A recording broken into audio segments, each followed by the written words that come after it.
Jadi hari ini sengaja kami mengadakan konferensi pers.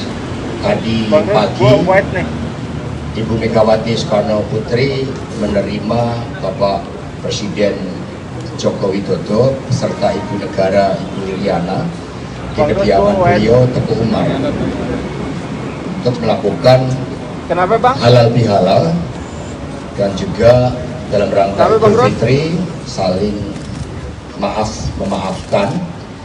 Dan halal bihalal merupakan tradisi yang khas Indonesia, dan pertemuan tersebut berlangsung dalam suasana penuh keakraban, penuh kegembiraan, dan juga ya sedikit cerita tentang bagaimana ketika pengumuman terhadap Bapak Ganjar Pranowo yang oleh Ibu Megawati Soekarno Putri ditetapkan sebagai calon presiden. Nah, di dalam pertemuan yang berlangsung selama 1 jam juga menunjukkan bagaimana segala sesuatunya terkait dengan Pilpres itu juga merupakan suatu koordinasi bersama dan ditempatkan untuk sebesar-besarnya kepentingan rakyat, bangsa, dan negara. Nah, kemudian pada kesempatan ini kami juga menyampaikan bahwa Dewan Pimpinan Pusat PDI Perjuangan dalam persiapan terkait dengan Pileg, kami sudah menyatakan siap untuk mengintegrasikan seluruh data calon anggota legislatif di tingkat kabupaten kota, provinsi, untuk diintegrasikan ke sistem pencalonan KPU.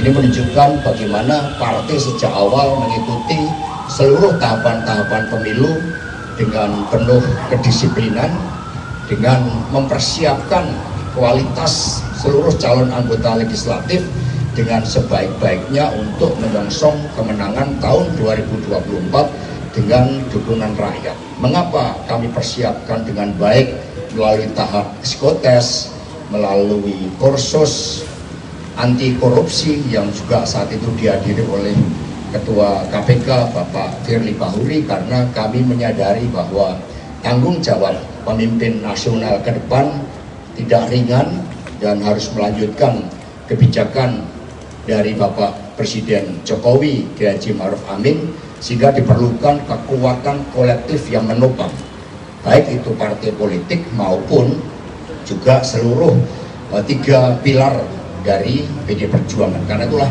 calon anggota legislatif kami persiapkan sebagai upaya membangun satu nafas kepemimpinan agar kepemimpinan nasional ke depan betul-betul dapat mendorong kemajuan Indonesia Raya dengan sebaik-baiknya.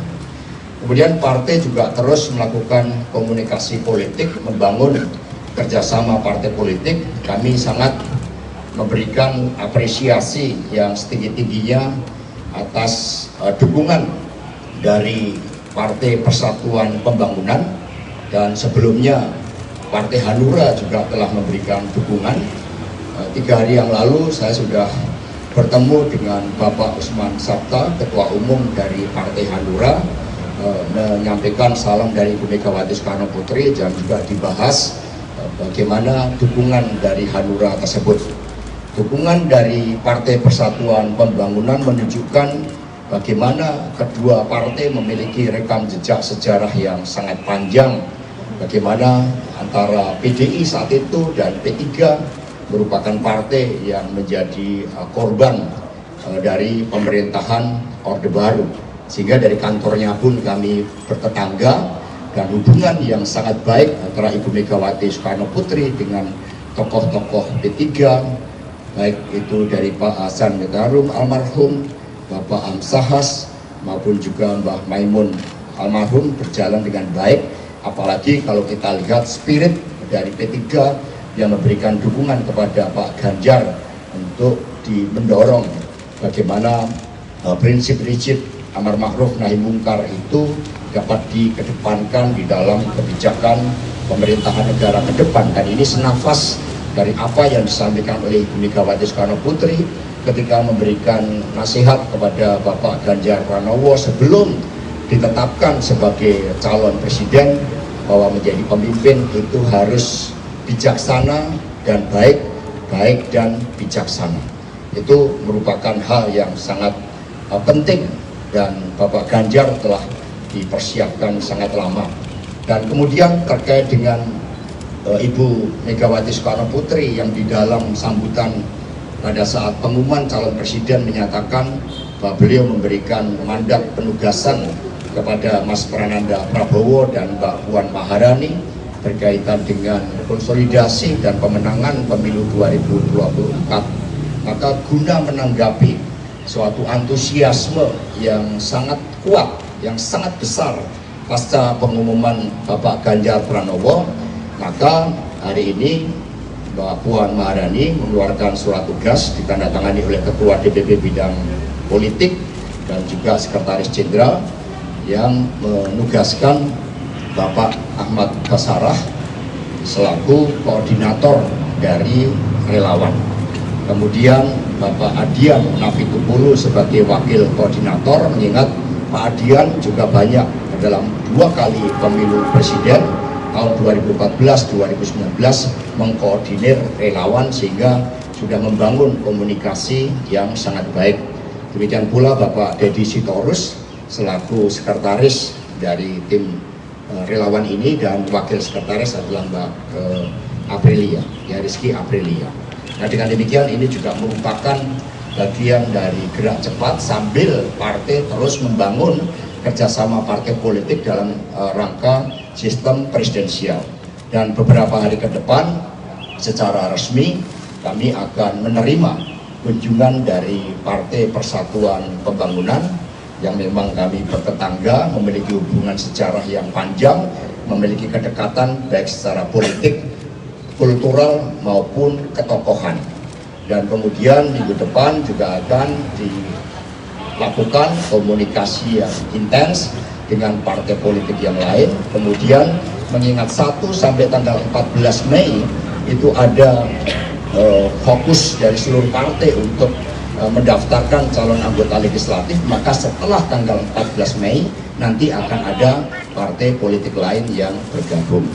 Demikian keterangan dari kami. Mungkin ada pertanyaan, kami persilakan.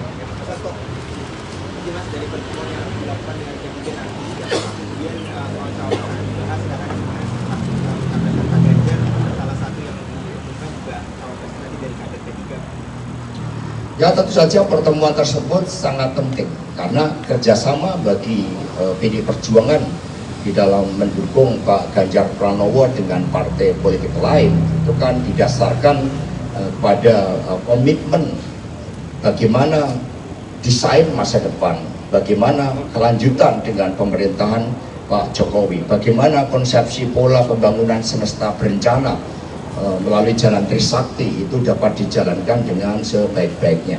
Dan di dalam pertemuan itu tentu saja akan dibahas beberapa hal yang sifatnya strategis. Tetapi kalau kita lihat secara empiris, mengingat semangat gotong royong yang dikedepankan oleh PD Perjuangan, kalau melihat dari pengalaman 2014-2019, maka akan dikedepankan dulu kerjasama partai politik.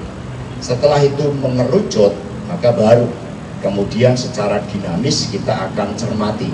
Nah, tentu saja Partai Persatuan Pembangunan dengan sejarah yang panjang juga di dalam kaitannya dengan siapa yang akan menjadi calon wakil presiden, tentu saja juga punya suatu pandangan-pandangan tersendiri. Demikian pula Bapak Presiden Jokowi ketika habis sholat Id itu kan juga sudah menyebut beberapa nama ini yang kemudian akan dicermati terus-menerus secara dinamis.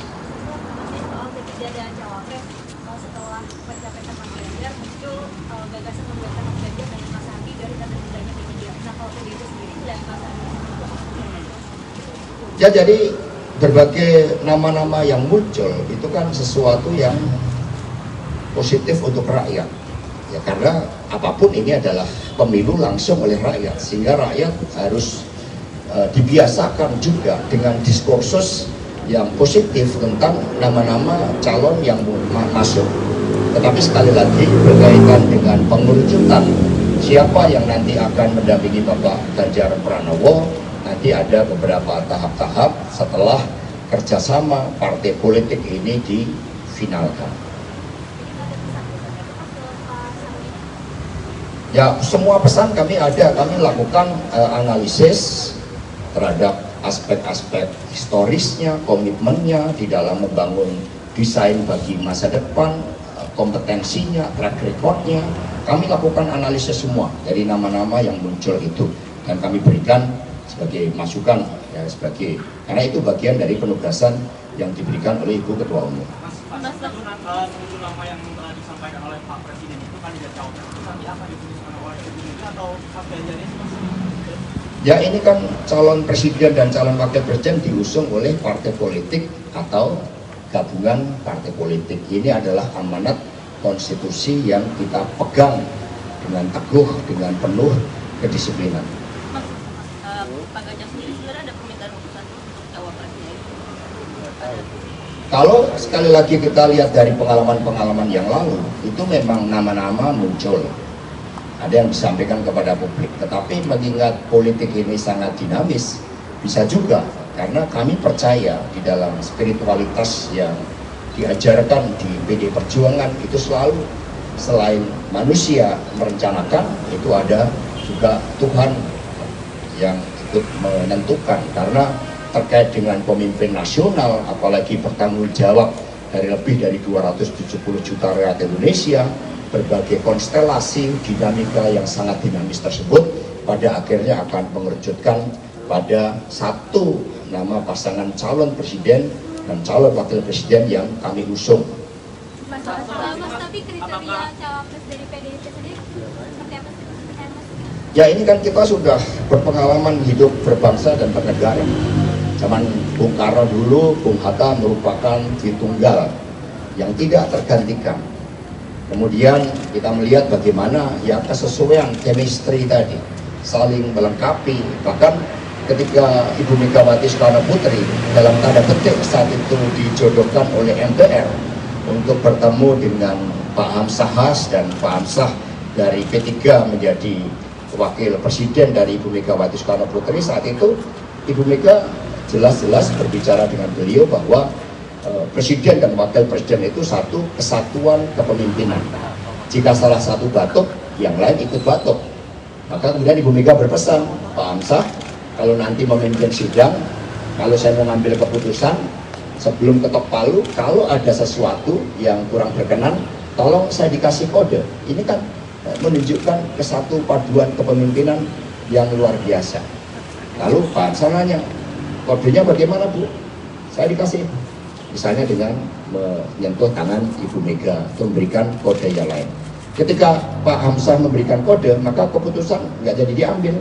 Kemudian kedua pemimpin presiden wakil presiden bertemu. Ini kan ada secara empiris menunjukkan hal-hal yang sangat positif, dan kemudian berdasarkan konstitusi wakil presiden itu membantu presiden sebagai kepala negara dan kepala pemerintahan, sehingga perannya sangat penting. Karena itulah kesatu paduan kepemimpinan ini itu menjadi hal yang sangat penting. Ya. Apakah nanti untuk wakil itu apakah nanti dari internal PDI Perjuangan ataukah dari luar partai gitu atau dari partai lain? Dan Pak Ganjar ini kan udah banyak didukung gitu dari P3 kemudian dari Hanura juga. Apakah nanti ada rencana PDI Perjuangan bergabung dengan koalisi besar atau seperti apa Pak? Presiden dan wakil presiden ke depan ini kan punya tantangan yang tidak mudah. Dampak pandemi belum sepenuhnya selesai, tantangan geopolitik yang menciptakan krisis pangan, krisis energi, krisis ekonomi, itu juga menjadi tanggung jawab ke depan. Upaya bagaimana mendorong pendidikan kita bisa jauh lebih hebat, riset dan inovasi agar kita menjadi bangsa berdikari, sehingga dalam konteks itu ya akan diambil yang terbaik, yang tentu saja juga tidak menutup mata terhadap upaya di dalam memenangkan pemilu presiden tersebut. Ya.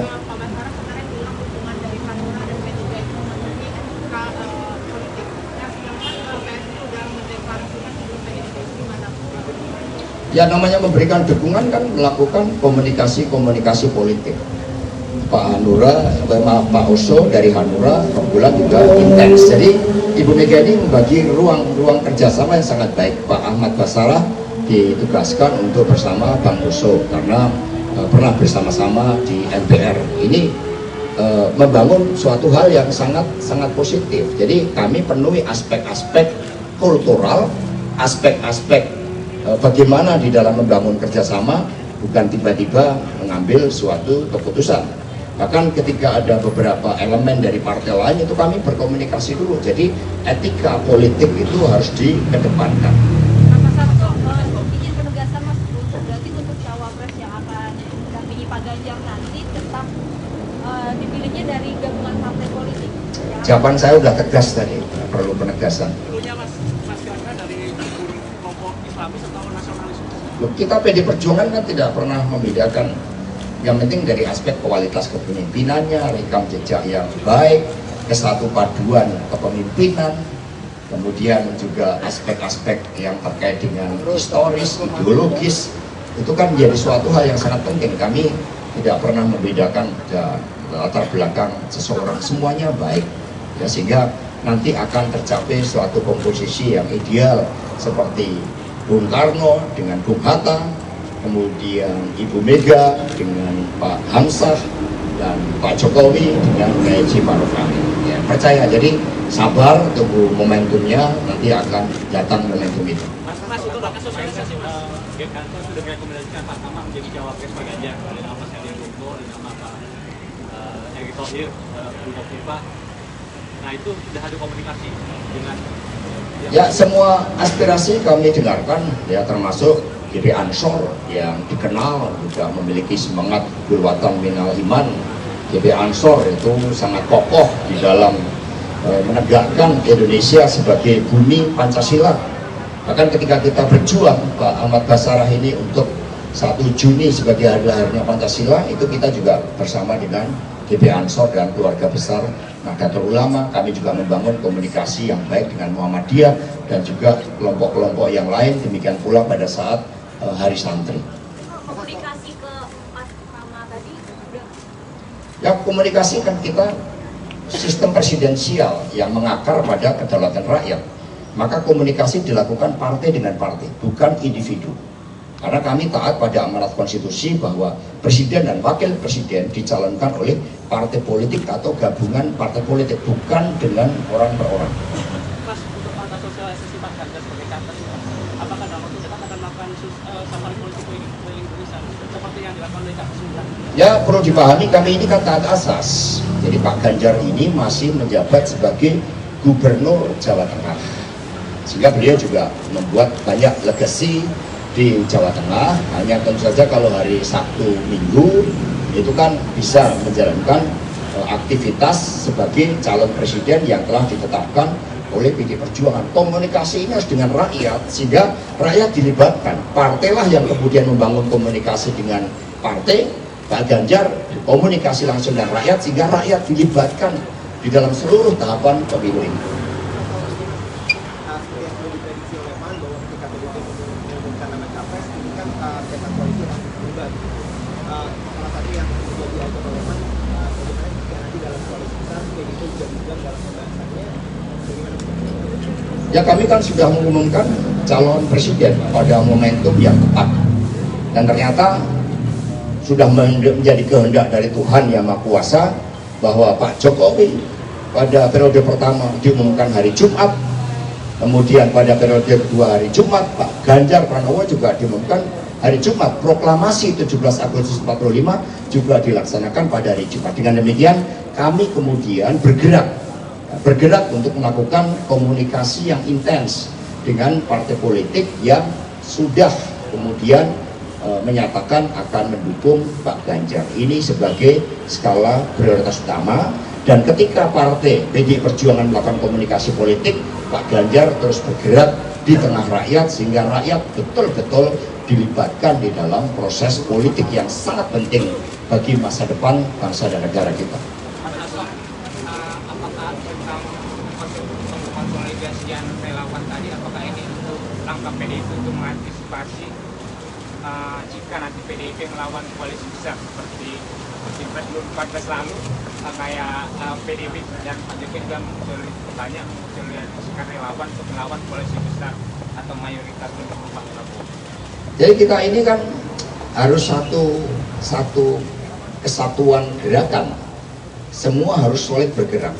Ya, partai politik yang saat ini berkonsentrasi untuk membangun kerjasama dalam sistem presidensial.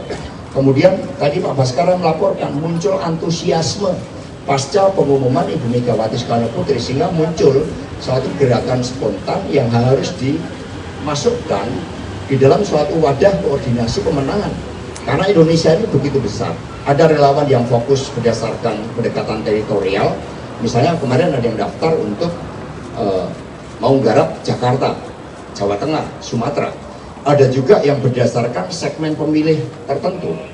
Nah, sehingga inilah yang kemudian dikomunikasikan, karena setiap relawan harus punya siapa penanggung jawabnya, ruang geraknya berdasarkan segmen pemilih, berdasarkan teritorial, bahkan ada yang secara khusus konsentrasi di sosial media.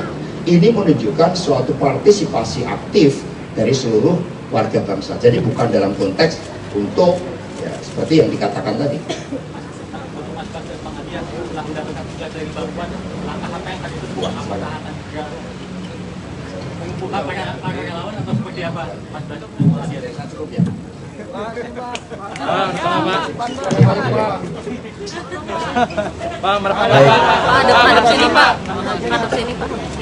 Assalamualaikum warahmatullahi wabarakatuh. Selamat siang, salam damai sejahtera untuk kita semua. Shalom, Om Swastiastu, Namo Buddhaya, salam kebajikan, Rahayu Merdeka, salam Pancasila. Rekan-rekan media yang saya hormati, tepat pada hari ini 27 April 2023, hari Kamis, telah dikeluarkan surat keputusan DPP Partai yang ditandatangani oleh Mbak Puan Maharani selaku Ketua DPP Bidang Politik dan Keamanan bersama dengan Sekjen DPP PDI Perjuangan, serta tembusan kepada Kepala Pusat Analisa dan Pengendali Situasi PDI Perjuangan, Mas Prananda Prabowo. Tentu atas arahan Ibu Ketua Umum telah dibentuk struktur Tim Pemenangan Relawan Pemilu 2024 atau Tim Koordinasi Relawan Pemenangan Pemilu 2024, di mana saya Ahmad Basarah, Ketua DPP PDI Perjuangan, ditugaskan sebagai Ketua Tim Koordinasi Relawan. Wakilnya adalah Bung Adian Yunus Usak Napitupulu, kemudian sekretarisnya adalah Bung Dedi Yefri Hantiru Sitorus selaku sekretaris, dan Mbak Rizky Aprilia sebagai wakil sekretaris. Penugasan ini adalah respon DPP Partai atas perintah harian Ketua Umum DPP PDI Perjuangan saat mengumumkan Pak Ganjar Pranowo sebagai calon Presiden Republik Indonesia dari PDI Perjuangan pada hari Kartini 21 April 2023 yang lalu, tepat pada hari Kartini. Jadi ini adalah respon cepat atas perintah Ibu Ketua Umum untuk kami turun ke bawah, menyapa dan berkoordinasi dengan rakyat. Mengapa Tim Relawan Koordinasi Pemenangan Pemilu ini dibentuk lebih cepat dari Tim Relawan Pemenangan secara umum? Karena seperti yang disampaikan oleh Mas Hasto Kristianto tadi, bahwa pasca pengumuman pencapresan Pak Ganjar sebagai calon presiden, muncul antusiasme di tengah masyarakat yang sangat besar untuk memberikan dukungan kepada Pak Ganjar dalam Pilpres 2024 yang akan datang. Respon masyarakat yang begitu besarlah yang menjadi dasar pertimbangan Ibu Mega dan DPP PDI Perjuangan untuk segera menugaskan kami berempat untuk dapat menjalin komunikasi dan koordinasi dengan organisasi-organisasi relawan yang telah dan akan terbentuk. Mengapa ini kami lakukan? Karena kami percaya sepenuhnya bahwa pemilu presiden 2024, termasuk di dalamnya pemilu legislatif, adalah pestanya demokrasi rakyat Indonesia. Oleh karena itu yang berpartisipasi dalam pemilu ini bukan hanya partai politik atau pasangan calon presiden dan wakil presiden, tetapi juga segenap rakyat Indonesia yang harus bersama-sama bergandengan tangan dengan kami untuk menyukseskan pemilu presiden dan pemilu legislatif 2024 yang akan datang. Keputusan ini sekali lagi mengkonfirmasi bahwa genetik politik PDI Perjuangan adalah genetik politik partai terbuka, gotong royong, dan senantiasa ingin bekerja sama dengan siapapun, termasuk partai-partai politik yang tadi disampaikan Mas Sekjen akan bekerja sama politik dengan PDI Perjuangan, termasuk dari kelompok-kelompok dan elemen masyarakat yang akan membentuk organisasi relawan ini. Jadi kami berempat mengucapkan terima kasih kepada Ibu Ketua Umum, Mas Prananda Prabowo dan juga Mbak Puan Maharani yang menandatangani surat keputusan ini, insya Allah kami akan bekerja sebaik-baiknya. Selanjutnya kami berempat akan rapat berkoordinasi dengan Pak Sekjen, Mbak Puan dan Mas Prananda untuk memberikan arahan lebih lanjut untuk membuat sistem jalinan koordinasi dan komunikasi dengan relawan ini agar semua dalam satu rampak barisan untuk mengantarkan Pak Ganjar Pranowo sebagai Presiden Republik Indonesia ke-8. Terima kasih. Wassalamualaikum warahmatullahi wabarakatuh. Om Santi Santi Om. Merdeka dan salam Pancasila. Saya kembalikan ke Pak Sekjen. Baik, terima kasih teman-teman semuanya. Jadi ini juga dari pengalaman, karena tadi antusiasme. Maka nanti setelah, karena P3 itu sudah mengumumkan mendukung Pak Ganjar Pranowo, dan dalam beberapa hari ke depan itu P3 akan kami diterima oleh Ibu Megawati Soekarno Putri, dan kemudian nanti juga Hanura dan ada partai politik lain. Maka nanti ketika partai-partai tersebut bergabung seperti P3, ini kemudian kita lengkapi. Nah, sehingga semua berjalan secara organik hingga nanti setelah ditetapkan calon presiden dan calon wakil presiden, maka sesuai dengan ketentuan undang-undang, pasangan calon membentuk tim kampanye. Inilah yang kemudian apa yang sudah dilakukan oleh Pak Baskara JS ini nanti akan melebur di dalam struktur tim kampanye. Jadi ini hanya dalam kerangka koordinasi dengan tim relawan yang memang sudah terbentuk sebagai antusiasme dari berbagai elemen masyarakat Indonesia yang kemudian nanti akan disempurnakan setelah partai-partai yang lain itu akan bergabung. Nah, sengaja hari ini kami memilih backdrop yang warna hijau dengan lambang Pancasila karena ini kami betul-betul menghormati bergabungnya P3, Hanura, sehingga lambangnya pun lambang kehidupan, lambang yang betul-betul membawa suasana yang sejuk di bawah naungan Garuda Pancasila. Demikian dari kami, kurang lebihnya mohon maaf. Terima kasih.